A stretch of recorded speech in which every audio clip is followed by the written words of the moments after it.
Microsoft is announcing that it's found another wave of attacks by the Russian intelligence service that is acting just like the devastating SolarWinds hack that we saw last year by the Russian SVR, their foreign intelligence service. This is another supply chain hack targeting resellers and other technology service providers that provide customized and deploy cloud services and other technologies on behalf of their customers. The idea here is that the Russians hack the malware into the supplier's products, and then when they sell them to their large corporate and government clients, the malware gets in there too.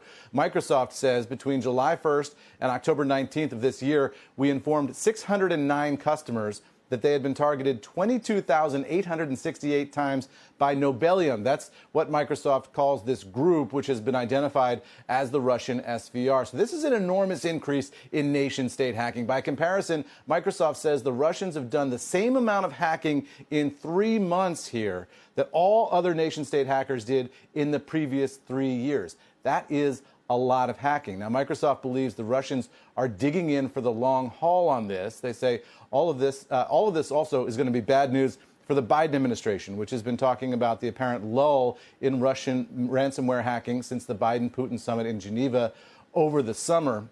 A U.S. government official says, based on the details of Microsoft's blog, the activities described were unsophisticated password spray and phishing, run-of-the-mill operations for the purpose of surveillance that we already know are attempted by Russia every day. So, guys, there's a distinction being made here between sort of disruptive hacking that interferes with critical infrastructure and the sort of passive spying that we see from the Russians all the time.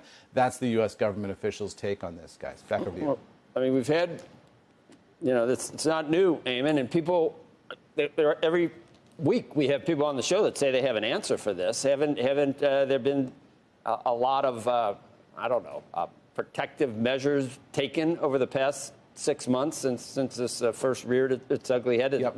That's not working? Well, look, I mean, what the U.S. government official is saying here is that some basic protections could work if the cloud suppliers use them, and just some basic cybersecurity hygiene could go a long way to stopping this. And it's a low percentage game. They're getting single-digit percentage success here. But if you multiply that out over 20,000 attacks, you're talking about thousands of attacks that are successful, right? So on some level, it's really difficult to prevent everything. All they have to do is be successful once, and they can kind of spray the entire infrastructure of the supply chain with these attacks. Some of that is going to get in, and then some of that's going to make its way into the larger clients, the government clients and the other clients that the Russians are interested in. So it's very difficult to protect everywhere, all the time, every single thing.